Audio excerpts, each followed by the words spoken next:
Salut tout le monde, c'est Jérémy, j'espère que vous allez bien. Aujourd'hui je vais vous présenter un produit que je vous ai pas encore présenté sur la chaîne, en tout cas sur ce format-là. On est ici sur une caméra IP qui va fonctionner en filaire seulement, on n'est pas sur une caméra Wi-Fi, une caméra PoE aussi, donc ça veut dire qu'on va pouvoir l'alimenter sans utiliser de câble d'alimentation supplémentaire, sous réserve d'avoir un switch PoE lui aussi. On va voir ensemble tout de suite comment installer la caméra, voir un petit peu quelles sont ses fonctionnalités, comment ça fonctionne ce système PoE pour éviter d'avoir une alimentation supplémentaire et voir un petit peu la qualité d'image et ce que ça nous permet de faire ou pas.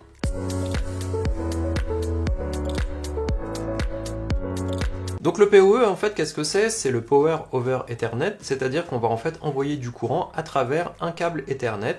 Donc pour ce faire il faut que le switch, la multiprise Ethernet que vous avez chez vous ou votre routeur, votre appareil, votre box, envoie du courant à travers le port Ethernet. Alors par défaut, une box d'un opérateur standard ne le propose pas que je sache en tout cas, donc forcément il faut passer par un appareil supplémentaire, donc souvent un switch, donc c'est comme une multiprise de port Ethernet, et on va pouvoir choisir des switches qui ont cette fonctionnalité PoE, de sorte de pouvoir alimenter une caméra de surveillance. Ça va aussi pouvoir permettre d'alimenter si vous avez des bornes Wi-Fi, comme souvent ce qu'on a en entreprise, qui fonctionnent en PoE, et d'éviter à chaque fois d'avoir à brancher un câble d'alimentation supplémentaire. Donc c'est vrai que ces switches là c'est plutôt quelque chose qu'on retrouve en entreprise. Dans mon cas j'en avais acheté un au moment où j'ai mis en place mon réseau internet à la maison, tout simplement parce que je prévoyais de mettre des antennes Wi-Fi et PoE et aussi des caméras de surveillance PoE elles aussi. Donc là comme vous le voyez c'est mon switch dans ma cave, donc j'ai aussi un rack pour mettre tous mes équipements informatiques. Bien entendu vous n'avez pas besoin de mettre tout ça, c'est juste quelque chose que je voulais mettre en place quand le jour où j'aurai ma maison, donc voilà, donc c'est ce que j'ai mis. Donc grâce à ce switch PoE je vais pouvoir alimenter ma caméra. Ce qui est aussi pratique c'est que si je viens mettre un onduleur, une batterie finalement à cet endroit là, je vais pouvoir continuer à alimenter mon switch et du coup toutes les caméras qui seront branchées dessus, ce qui me permettra de continuer à enregistrer en cas de coupure de courant, ce qui est compliqué à faire si vous voulez avoir un onduleur pour chaque appareil que vous avez chez vous qui serait branché sur une prise. On passe maintenant à la caméra. Alors à l'intérieur de la boîte on retrouve la caméra, un guide pour percer les trous de fixation, un manuel, une clé pour desserrer les différentes vis d'orientation de la caméra et un système afin de garder l'étanchéité entre votre câble Ethernet et la caméra. La marque m'a aussi envoyé une alimentation et un câble Ethernet mais qui ne me sera pas utile. En caractéristique principale, on va avoir la possibilité de zoomer jusqu'à 4 fois, la caméra a une résolution de 5 mégapixels, un objectif 2,8 mm et un angle de vue de 91 degrés. La vision nocturne fonctionne jusqu'à 100 mètres, la caméra est IP67 et peut fonctionner avec une carte SD ou un NAS pour le stockage. Je vous mets le lien dans la description pour toutes les caractéristiques et j'en profite pour vous dire que de nombreuses promotions sont en cours pour la période du Black Friday. Je vous mets tous les codes en description. On va ensuite venir brancher le câble Ethernet sur la caméra et venir la fixer à l'emplacement désiré en fonction de ce que vous voulez surveiller. Alors une fois branché via un câble Ethernet, on va pouvoir utiliser le logiciel SADP Tool dispo sur le site de la marque pour trouver l'adresse IP de la caméra et la configurer pour la première fois, lui mettre un mot de passe d'accès pour être sûr que vous puissiez être le seul à y accéder. Une fois cela fait, on peut utiliser le logiciel Guardian Vision, lui aussi dispo sur le site pour ajouter et utiliser la caméra directement depuis son ordinateur. Ici on a un logiciel très complet qui va permettre de paramétrer pas mal de choses. Alors déjà on peut afficher toutes ces caméras d'un seul coup, on peut zoomer avec la caméra, régler la mise au point, on va pouvoir, si on a une caméra motorisée, créer des rondes où la caméra va venir surveiller différents endroits. On va pouvoir aussi choisir où on veut sauvegarder ces données, si on enregistre sur détection de mouvement ou en continu. Un programme qui est vraiment complet et on va voir qu'on est sur une vraie caméra de surveillance et pas quelque chose de plus basique qu'on retrouve sur les caméras bien moins chères. Alors si vous préférez l'utiliser via votre smartphone, on peut aussi rajouter cette caméra sur l'application Anke Vision et pouvoir visualiser sa caméra directement d'ici. Par défaut ça fonctionnera seulement sur votre réseau à la maison et non pas à distance. Alors j'ai pas trop cherché car je ne souhaite pas donner accès à ma caméra depuis l'extérieur, mais ça doit être faisable là aussi. Le mieux ça serait d'avoir un accès VPN directement à chez soi pour créer un tunnel sécurisé seulement quand on souhaite accéder à sa caméra. Mais bon, je vais éviter de partir dans le technique, je vous ai déjà parlé du PoE en intro, donc ça sera plutôt pour une prochaine vidéo. Dans mon cas, je vais l'utiliser pour afficher l'entrée de chez moi. Il faut encore que je règle l'inclinaison pour ne plus filmer la rue et être en conformité avec la réglementation, même si pour l'instant ma caméra n'enregistre rien du tout.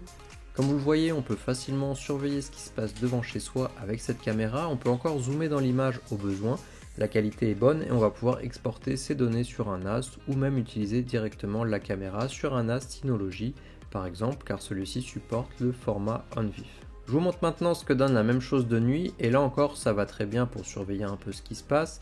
Ici j'ai des lumières qui sont sur le parking attenant à chez moi, du coup j'ai pas pu forcer en fait la mise en mode infrarouge, en tout cas j'ai pas trouvé sur le programme pour vraiment voir ce que ça donne. Il me reste juste donc à mettre des caméras à tous les coins de la maison pour voir vraiment tout ce qui se passe tout autour. Par contre ça risque de prendre pas mal de temps à tirer autant de câbles.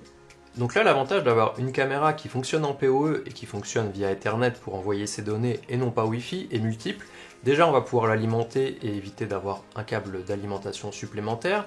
L'autre point qui est positif, c'est aussi que le signal filaire va être plus fiable que le Wi-Fi, parce qu'un signal Wi-Fi, on peut venir le brouiller, et c'est assez facile de faire ça avec un petit brouilleur qui coûte pas forcément très cher sur AliExpress, alors qu'un câble, c'est déjà beaucoup plus compliqué. Alors bien entendu, on peut venir couper le câble ou arracher la caméra, mais dans ce cas-là, que ça soit une caméra Wi-Fi ou autre, le problème sera le même. L'autre avantage, c'est que si vous avez un onduleur, c'est-à-dire une batterie qui va venir permettre de fonctionner en cas de coupure de courant, vous pouvez brancher votre switch PoE sur cet onduleur, votre NAS, votre box internet, etc. Et dans ce cas-là, en cas de coupure de courant, votre système de surveillance continue de fonctionner et n'est pas dépendant du cloud. Donc ça c'est plutôt une bonne chose, ça vous évite d'avoir des mauvaises surprises s'il y a une coupure de courant et que tout votre système s'arrête. Maintenant, un inconvénient d'avoir un système de la sorte, c'est que déjà il faut avoir un switch PoE ou un appareil d'enregistrement qui va venir alimenter ces caméras, donc ça coûte plus cher forcément. Les caméras en elles-mêmes coûtent aussi des fois plus cher que des caméras Wi-Fi, on peut en trouver très facilement sur Amazon, des caméras Wi-Fi de toutes les marques. Et forcément, il faut passer des câbles aussi parce que du coup, vous allez devoir avoir à percer des trous dans vos murs pour mettre des câbles Ethernet s'ils ne sont pas déjà présents. Il faut aussi que les câbles Ethernet passent par exemple du toit de chez vous où vous avez votre caméra jusqu'à l'endroit où vous avez tout votre système informatique, donc c'est déjà un peu plus compliqué. Maintenant, pour un système de sécurité, je pense que ça peut valoir le coup de faire cet effort-là, peut-être de mettre un petit peu plus d'argent, mais d'avoir quelque chose de vraiment sûr sur lequel on peut se baser. En plus de ça, bien entendu, vos données sont chez vous, donc vous êtes sûr de ce qui se passe avec ça, et vous n'avez pas vos données qui partent, je ne sais pas, sur n'importe quel serveur à l'étranger, sans avoir de contrôle dessus, parce que la réglementation est peut-être stricte en France pour tout ce qui est données sur le cloud. Par contre, si vos données sont sur des serveurs en Chine, aux États-Unis et autres, les règles ne sont pas les mêmes et ne seront pas forcément applicables, donc c'est ça aussi qu'il faut parfois prendre en compte. Voilà, donc pour conclure, je trouve que cette caméra est très sympa. Ça fait un moment que je voulais mettre en place des caméras IP et PoE chez moi de toute façon, donc ça tombait bien avec cette proposition de la marque de tester leurs produits. Peut-être que je ferai d'autres vidéos sur ce sujet-là si je vois que ça vous plaît, tout simplement parce qu'il y a pas mal de choses à dire. On peut aussi utiliser un enregistreur fourni avec qui va venir enregistrer toutes les données. On peut l'utiliser avec un NAS, avec une carte SD. Avec une carte SD, je pense pas que ça soit forcément très utile parce que s'il faut venir prendre la carte à chaque fois qu'on veut faire quelque chose, c'est pas forcément très pratique, alors que d'utiliser avec un NAS, de stocker ces données, puis ensuite de les synchroniser ailleurs, c'est beaucoup plus intéressant et ça permet de sauvegarder les données. Après, vous n'avez pas forcément besoin d'avoir un historique de plusieurs jours, parce que finalement pour voir ce qui se passe chez vous, mais ça peut être intéressant d'avoir au moins une semaine de délai pour avoir le temps de se rendre compte s'il y a eu un problème ou quoi que ce soit autour de chez vous et de regarder ces données-là. Donc un NAS très standard permettra de le faire et d'enregistrer très simplement.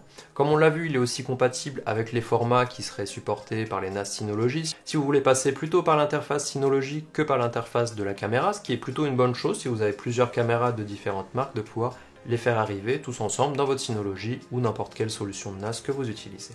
Voilà, donc je vous mets le lien dans la description si ça vous intéresse. Dites-moi en commentaire si ce type de vidéo vous plaît. Est-ce que vous aussi vous utilisez des caméras, que ce soit en Wi-Fi, que ce soit filaire ou autre? Donc dites-le moi en commentaire et on se voit très bientôt.